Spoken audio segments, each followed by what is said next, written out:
Welcome to Michael and Morgan's social page. Today we're going to talk about one of our favorites, the Negroni. Yay!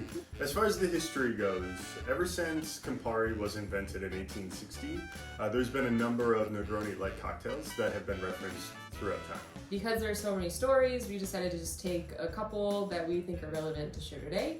And one of them is about Count Negroni, and in 1919 he was in Florence, Italy after a lot of travel. He had ordered an Americano but asked for gin instead of soda water to make the cocktail a little bit stronger. So as far as the first published recipe that is exactly like the Negroni, happened in 1929 in a French book called Le de Cocktail. And in that recipe, it was called the Campari Mix, and it was in equal portions of gin, Campari, and sweet vermouth. And now we're gonna make one. One of the great things about Negroni is it's equal portions of 3 ingredients. But first we'll start with ice, and then we'll do 1 ounce of sweet vermouth, and then we'll put 1 ounce of Campari.